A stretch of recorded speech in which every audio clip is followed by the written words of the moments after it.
ओम शांति। आज 15/1/2023। आज अव्यक्त वाणी है। रिवाइज डेट 18 नवंबर 1993। आज के अव्यक्त वाणी का टाइटल है संगम युग के राज दुलारे सो भविष्य के राज्य अधिकारी। संगम युग के राज दुलारे सो भविष्य के राज्य अधिकारी। आज सर्व बच्चों के दिलाराम बाप अपने चारों ओर के सर्व राज दुलारे बच्चों को देख रहे हैं। हर एक बच्चा दिलाराम के दुलार का पात्र है। ये दिव्य दुलार परमात्मा दुलार कोटों में कोई भाग्यवान आत्माओं को ही प्राप्त होता है। अनेक जन्म आत्माओं व महान आत्माओं द्वारा दुलार अनुभव किया। अब इस एक अलौकिक जन्म में परमात्मा प्यार व दुलार अनुभव कर रहे हो। इस दिव्य दुलार द्वारा राज दुलारे बन गए हो। इसलिए दिलाराम बाप को भी अलौकिक फकुर है कि मेरा हर एक बच्चा राजा बच्चा है। राजा हो ना, प्रजा तो नहीं। सभी अपना टाइटल क्या बताते हो? राजयोगी। सभी राजयोगी हो व कोई प्रजा योगी भी है। सब राजयोगी हो तो प्रजा कहाँ से आएगी? राज्य किस पर करेंगे? प्रजा तो चाहिए ना, तो वो प्रजा योगी कब आएंगे? राज दुलारे अर्थात अब के भी राजे और भविष्य के भी राजे डबल राज्य है। सिर्फ भविष्य का राज्य नहीं, भविष्य से पहले अभी स्वराज्य अधिकारी बने हो। अपने स्वराज्य के राज्य कारोबार को चेक करते हो। जैसे भविष्य राज्य की महिमा करते हो। एक राज्य, एक धर्म, सुख शांति संपत्ति संपन्न राज्य है। ऐसे है स्वराज्य अधिकारी राज्य। स्वराज्य के राज्य कारोबार में ये सब बातें सदा हैं। एक राज्य है अर्थात सदा मुझ आत्मा का राज्य इन सर्व राज्य कारोबारी कर्मेंद्रियों पर है। वह बीच बीच में स्वराज्य के बजाय घर राज्य अपना अधिकार तो नहीं करते। पर राज्य है माया का राज्य। पर राज्य की निशानी है पर अधीन बन जाएंगे। स्वराज्य की निशानी है सदा श्रेष्ठ अधिकारी अनुभव करेंगे। पर राज्य पर अधीन व परवश बनाता है। जब भी कोई अन्य राजा किसी राज्य पर अधिकार प्राप्त करता है तो पहले राजा को ही कैदी बनाता है अर्थात पर अधीन बनाता है। तो चेक करो कि एक राज्य है कि बीच बीच में माया के राज्य अधिकारी आप स्वराज्य अधिकारी राजाओं को व आपके कोई भी कर्मेंद्रियों रूपी राज्य कारोबारी को परवश तो नहीं बना देते हैं। तो एक राज्य है व दो राज्य है। आप स्वराज्य अधिकारी का लॉ और ऑर्डर चलता है या बीच बीच में माया का भी ऑर्डर चलता है। साथ साथ एक धर्म अर्थात धारणा। तो स्वराज्य का धर्म व धारणा एक कौन सी है? पवित्रता। मन वचन कर्म संबंध संपर्क सब प्रकार की पवित्रता, इसको कहा जाता है एक धर्म अर्थात एक धारणा। स्वप्न मात्र संकल्प मात्र भी अपवित्रता अर्थात दूसरा धर्म ना हो। क्योंकि जहाँ पवित्रता है वहाँ अपवित्रता अर्थात व्यर्थ व विकल्प का नामो निशान नहीं होगा। ऐसे समर्थ सम्राट बने हो व ढीले ढाले राजे हो। वह कभी ढीले तो कभी सम्राट। कौन से राज्य बने हो? अगर अभी छोटा सा एक जन्म का राज्य नहीं चला सकते तो 21 जन्म का राज्य अधिकार कैसे प्राप्त करेंगे? संस्कार अभी बढ़ रहे हैं। अभी के श्रेष्ठ संस्कार से भविष्य संसार बनेगा। तो अभी से एक राज्य एक धर्म के संस्कार भविष्य संसार का फाउंडेशन है। तो चेक करो सुख शांति संपत्ति अर्थात सदा हद की प्राप्तियों के आधार पर सुख है व आत्मिक अतीन्द्रिय सुख परमात्म सुख में राज्य है। साधन व सैल्वेशन व प्रशंसा के आधार पर सुख की अनुभूति है, वह परमात्म आधार पर अतीन्द्रिय सुख में राज्य है। इसी प्रकार से अखंड शांति किसी भी प्रकार की अशांति की परिस्थिति अखंड शांति को खंडित तो नहीं करती है। अशांति का तूफान चाहे छोटा हो चाहे बड़ा हो, लेकिन स्वराज्य अधिकारी के लिए तूफान अनुभवी बनाने की उठती कला का तोहफा बन जाए, लिफ्ट की गिफ्ट बन जाए। इसको कहा जाता है अखंड शांति। तो चेक करो, अखंड शांति में स्वराज्य है।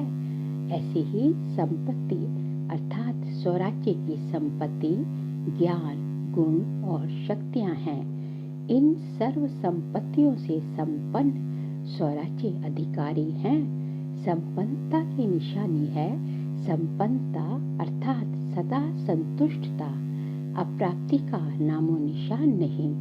हद की इच्छाओं की अविद्या, इसको कहा जाता है संपत्तिवान। और राजा का अर्थ ही है दाता। अगर हद की इच्छा व प्राप्ति की उत्पत्ति है तो वो राजा के बजाय मंगता बन जाता है। इसलिए अपने स्वराज्य अधिकारी को अच्छी तरह से चेक करो कि मेरा स्वराज्य एक राज्य, एक धर्म, सुख शांति संपन्न बना है कि अभी तक बन रहे हैं। अगर राजा बन रहे हैं तो जब राज्य अधिकारी स्थिति नहीं है तो उस समय क्या हो, प्रजा बन जाते हो, व ना राजा ना प्रजा बीच में हो। अभी बीच में नहीं रहो। ये भी नहीं सोचना कि अंत में बन जाएंगे। अगर बहुत काल का राज्य भाग्य प्राप्त करना ही है तो बहुत काल के स्वराज्य का फल है बहुत काल का राज्य। फुल समय के राज्य अधिकार का आधार वर्तमान सदा काल का स्वराज्य है। समझा? कभी अलबेले नहीं रह जाना। हो जाएगा नहीं करते रहना। बाप दादा को बहुत मीठी बातों से बहलाते हैं। राजा के बजाय बहुत बढ़िया वकील बन जाते हैं। ऐसी लॉ पॉइंट सुनाते जो बाप भी मुस्कुराते रहते हैं। वकील अच्छा या राजा अच्छा, बहुत होशियारी से वकालत करते हैं। इसलिए अब वकालत करना छोड़ दो, राज दुलारे बनो। बाप का बच्चों से स्नेह है, इसलिए सुनते देखते भी मुस्कुराते रहते हैं। अभी धर्मराज से काम नहीं लेते। स्नेह सभी को चला रहा है।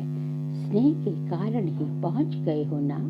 तो स्नेह के रिस्पॉन्स में बाप दादा भी पदम गुना स्नेह का रिटर्न दे रहे हैं। देश विदेश के सभी बच्चे स्नेह के विमान द्वारा मधुबन में पहुंचे हो। बाप दादा साकार रूप में आप सबको और स्नेह स्वरूप में सर्व बच्चों को देख रहे हैं। अच्छा, सर्व स्नेह में समाये हुए समीप बच्चों को सर्व स्वराज्य अधिकारी सो विश्व राज्य अधिकारी श्रेष्ठ आत्माओं को सर्व प्राप्तियां संपन्न श्रेष्ठ संपत्तिवान विशेष आत्माओं को सदा एक धर्म एक राज्य संपन्न स्वराज्य अधिकारी बाप समान भाग्यवान आत्माओं को भाग्य विधाता बाप दादा का याद प्यार और नमस्ते। हम सभी रूहानी बच्चों की रूहानी बाप दादा का याद प्यार और नमस्ते नमस्ते नमस्ते। अब आगे दादियों से मुलाकात है अव्यक्त बाप दादा की। सभी कार्य अच्छे चल रहे हैं। अच्छे उमंग उत्साह से कार्य हो रहा है। करावन हार करा रहे हैं और निमित्त बन करने वाले कर रहे हैं। ऐसा अनुभव होता है ना। सर्व के सहयोग की उंगली से हर कार्य सहज और सफल होता है। कैसे हो रहा है ये जादू लगता है ना। दुनिया वाले तो देखते और सोचते रह जाते हैं और आप निमित्त आत्माएं सदा आगे बढ़ते जाएंगे क्योंकि बेफिक्र बादशाह हो। दुनिया वालों को तो हर कदम में चिंता है और आप सबके हर संकल्प में परमात्म चिंतन है। इसलिए बेफिक्र हो। बेफिक्र होना अच्छा है, अविनाशी संबंध है। अच्छा तो सब ठीक चल रहा है और चलना ही है। निश्चय है और निश्चिंत है। क्या होगा कैसे होगा ये चिंता नहीं है। टीचर्स को कोई चिंता है सेंटर्स कैसे बढ़ेंगे, ये चिंता है क्या? सेवा कैसे बढ़ेगी, ये चिंता है नहीं है। बेफिक्र हो। चिंतन करना अलग चीज है, चिंता करना अलग चीज है। सेवा बढ़ाने का चिंतन अर्थात प्लान्स बल बनाओ, लेकिन चिंता से कभी सफलता नहीं होती। चलाने वाला चला रहा है, कराने वाला करा रहा है, इसलिए सब सहज होना ही है। सिर्फ निमित्त बन संकल्प तन मन धन सफल करते चलो। जिस समय जो कार्य होता वो कार्य हमारा कार्य है। जब हमारा कार्य है, मेरा कार्य है, तो जहाँ मेरापन होता वहाँ सब कुछ स्वतः ही लग जाता है। तो अभी ब्राह्मण परिवार का विशेष कार्य कौन सा है?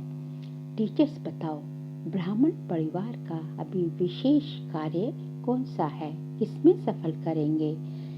ज्ञान सरोवर में, वहाँ की हो रही है मुरली, सरोवर में सब स्वाहा करेंगे।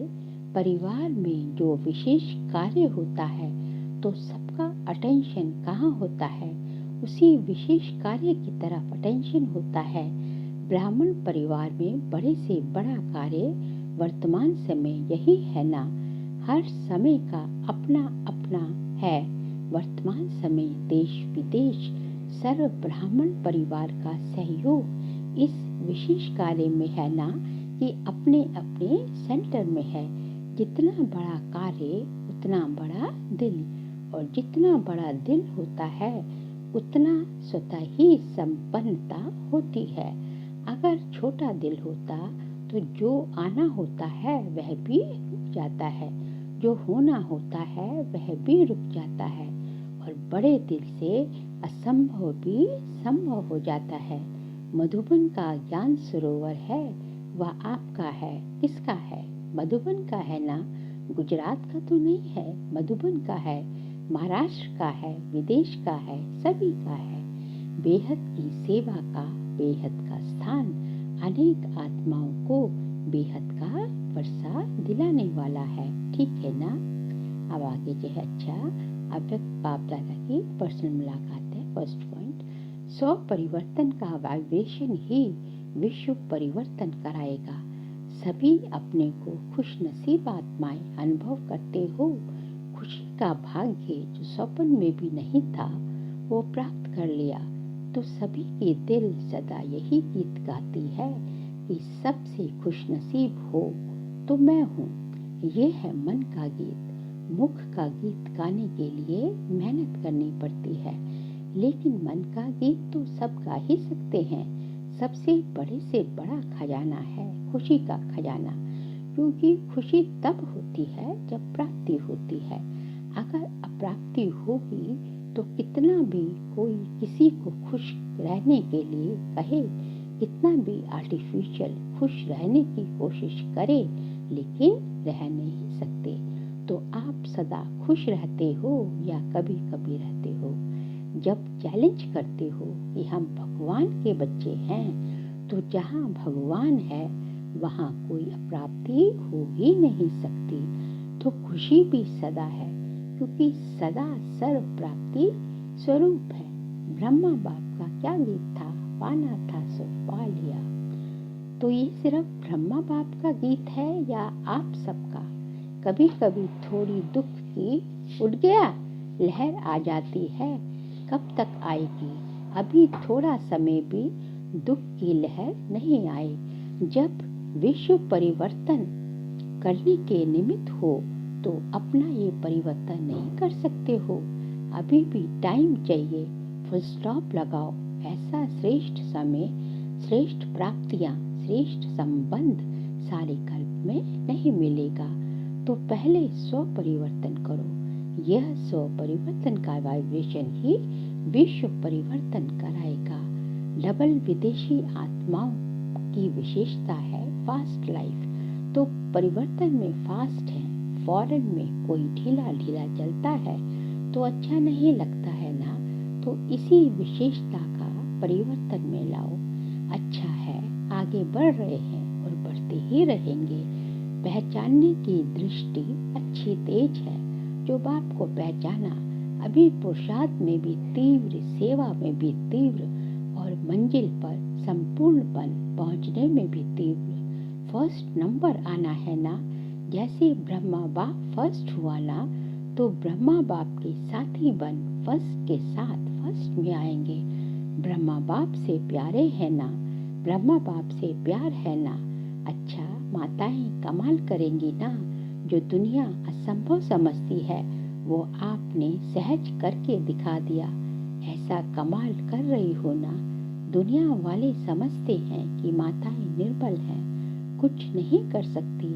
आप असंभव को संभव करके विश्व परिवर्तन में सबसे आगे बढ़ रही हो।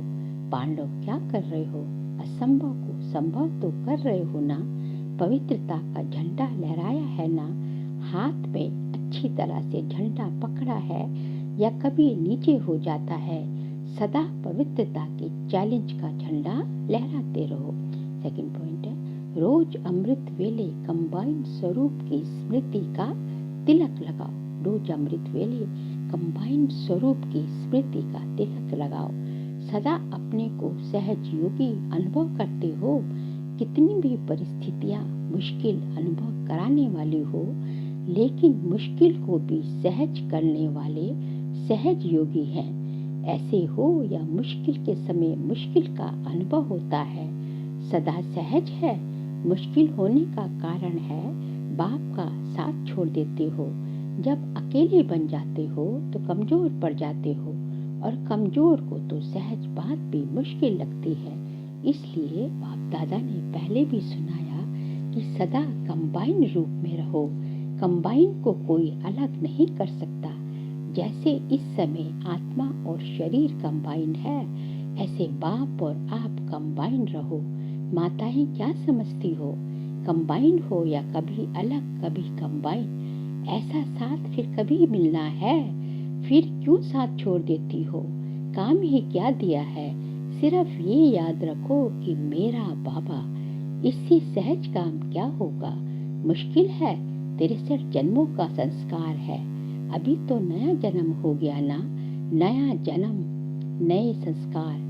अभी पुराने जन्म में हो या नए जन्म में, या आधा आधा है, तो नए जन्म में स्मृति के संस्कार हैं या विस्मृति के। फिर नए को छोड़कर पुराने में क्यों जाते हो? नई चीज अच्छी लगती है या पुरानी चीज अच्छी लगती है? फिर पुराने में क्यों चले जाते हो?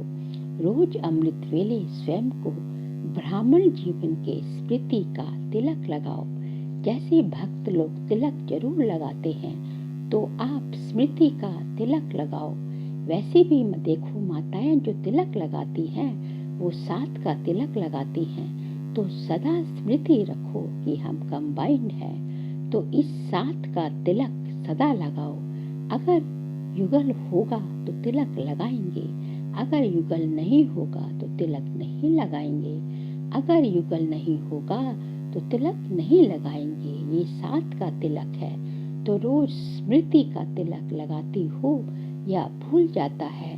कभी लगाना भूल जाना, कभी मिट जाता। जो सुहाग होता है, साथ होता है, वह कभी भूलता नहीं। तो साथी को सदा साथ रखो। ये ग्रुप सुंदर गुलदस्ता है। वैरायटी फूलों का गुलदस्ता शोभनीक लगता है। तो सभी जो भी जहाँ से भी आए हो, सभी एक दो से प्यारे हैं। सभी संतुष्ट होना सदा साथ है और सदा संतुष्ट है। बस यही एक शब्द याद रखना कि कंबाइंड है, और सदा ही कंबाइंड रहे। साथ जाएंगे, लेकिन साथ रहेंगे तो साथ चलेंगे। साथ रहना है, साथ चलना है। जिससे प्यार होता है उससे अलग हो ही नहीं सकते। हर सेकंड, हर संकल्प में साथ है ही। अच्छा, आज का बाबा का वरदान है, बैलेंस की विशेषता को धारण कर सर्व को ब्लेसिंग्स देने वाले शक्तिशाली सेवाधारी भव। बैलेंस की विशेषता को धारण कर सर्व को ब्लेसिंग्स देने वाले शक्तिशाली सेवाधारी भव। अभी आप शक्तिशाली आत्माओं की सेवा है सर्व को ब्लेसिंग्स देना, चाहे नयनों से दो, चाहे मस्तक मणि द्वारा दो। जैसे साकार को लास्ट कर्मातीत स्टेज के समय देखा, कैसे बैलेंस की विशेषता थी और ब्लेसिंग की कमाल थी, तो फॉलो फादर करो। यही सहज और शक्तिशाली सेवा है। इसमें समय भी कम, मेहनत भी कम और रिजल्ट ज़्यादा निकलती है। तो आत्मिक स्वरूप में सबको ब्लेसिंग्स देते चलो। स्लोगन है, विस्तार को सेकंड में समाकर ज्ञान के सार का अनुभव कराना ही लाइट माइट हाउस बनना है। विस्तार को सेकंड में समाकर ज्ञान के सार का अनुभव कराना ही लाइट माइट हाउस बनना है। बाबा कहते हैं कि ज्ञान का विस्तार तो बहुत है, लेकिन आपकी जो है, आपका टैलेंट इसी में है, आपकी कला इसी में है कि आप विस्तार को जो है 1 सेकंड में समाकर सार में, ज्ञान का सार में समा दो, और उस ज्ञान के सार को में विस्तार को सेकंड में समा दो, और दूसरों को ये अनुभव हो कि यही जो है लाइट हाइट जो है, इन्हीं से जो है हमको सब कुछ मिल रहा है। यही जो है हमें जो है, इनके पास कुछ है जो कि जो है ये दूसरों से निराले है, दूसरों को आपसे अनुभूति हो, इसी को कहा जाता है। आपके मस्तक से जो है, आपके नैनों से जो है उनको कुछ प्राप्ति हो, वो कुछ जो है शक्तियाँ प्राप्त हो, कुछ शक्ति गुण प्राप्त हो, कुछ भी प्राप्त हो, तो इसी को कहा जाता है लाइट माइट हाउस बनना। अब आगे एक सूचना है, आज मास का तीसरा रविवार है। सभी राजयोगी तपस्वी भाई बहनें साय 6:30 से 7:30 बजे तक विशेष योग अभ्यास के समय लाइट माइट स्वरूप में स्थित रहे लाइट हाउस बन पूरे ग्लोब पर शांति और शक्ति की प्रकाश फैलाए। अच्छा, ओम शांति।